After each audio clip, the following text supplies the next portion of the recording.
Offense, how do you plead? Guilty, not guilty, or no contest? Date, any evidence? State offers states one in attachment. Sure.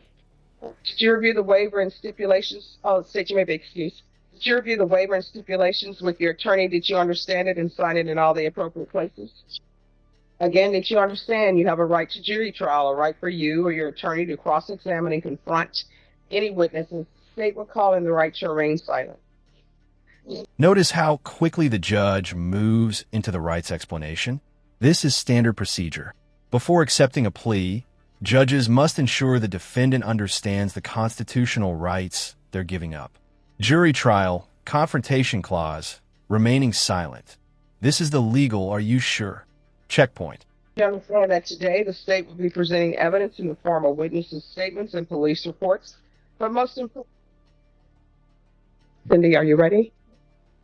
After reviewing State's Exhibits 1 and attachments, the court will find there's sufficient evidence to find you guilty, and the court will find you guilty. Are you proceeding with sentencing? Yeah. Anything you wish to say on behalf of your client? No, yes, to follow the priority of the judge. All right. So, who is Brandy Zavala? The mother of your child? And do you all live together? Does your child live with you? Yes. And how old is your child? 1.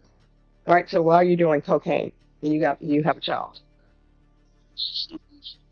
Well, no, these are not mistakes, these are choices. If you're drug tested today, what is going to... And here it is, the moment of truth. Once the judge says the court will find you guilty, the train has officially left the station. Now we're headed straight into sentencing territory. And trust me, this judge does not sugarcoat consequences. Tell me. Yeah. Mm-hmm. That's an odd turn of phrase. What will it be? Oh, Mm-hmm. Why would you do that knowing you have court? well, I didn't know. I just got my... Pause. This man just admitted to having a 1.5-year-old child and using cocaine. Viewers, let me ask you, what do you think the judge is about to do with that information? Spoiler, she's about to go full parental mode with a legal hammer. Mm-hmm. No excuse. Mm-hmm. So how often were you using cocaine? So you just have cocaine in your car? So if you were not using it, then what? The mother of your child was? Then why was it in the vehicle? No use. Okay, since you want to use the word mistake, what was the mistake? In my car. And someone... Mm-hmm. Well, no, according to this, there's an odor of marijuana in the vehicle. Does your child ride in that vehicle? So you have a separate vehicle for your child to ride in, one that does not smell of marijuana. All right. And then there's cocaine in the vehicle. So it says that the other user of this vehicle is Brandy Zavala. So who else are you allowing in the vehicle? All right, so one, I don't think you're going to be able to successfully complete probation. So if you want, I'll sentence you to 1 year in the Bexar County Jail. But if you do want probation, I can tell you what's going to end up happening. Probation is going to be coming to your house on a regular basis, checking, because obviously Child Protective Services is not involved in your life, and they should be.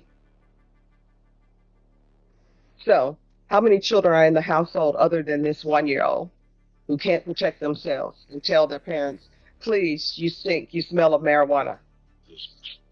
This much. And who else helps you? This is a critical pivot point. The judge is basically saying, I don't think you can handle probation. That's huge. Judges don't toss that line around lightly. When a judge doubts your compliance, you're one shaky decision away from jail time. And she's giving him the choice with consequences looming large. Y'all with the child. All right, and where do you work? All right, and does she work? What does she do?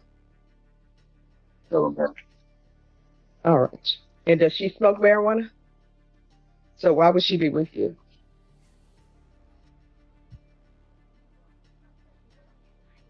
All right.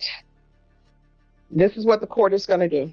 Court is going to sentence you to 1 year in the Bexar County Jail, suspended and probated for 2 years. Do not come for me asking for early removal because it's not going to happen. Regular reporting by Zoom or in person, regular random UAs, proof of employment within 30 days, no employment as a home health care provider or with minors. Probation, I'm going to want random monthly field visits until further notice. And please have someone check on the child. There's going to be 200 hours of community service restitution. I'm going to order parenting classes. Once that's completed, parenting classes, once that's completed, 100 hours can be deducted of the community service restitution. I'm going to order the MRT. Once that's completed, the remaining 100 hours will be deemed satisfied. TAP evaluation out of custody. Follow recommendations. And I'm going to want 30 sober support meetings in 30 days. Probation, is there anything else? Yes. And this whole speech right here is classic Judge Boyd. No fluff, no filter, straight accountability. She's not just sentencing him. She's giving a wake-up call about parenting, responsibility, and the real, lifelong impact of drug use around children. Think of it as tough love backed by legal authority.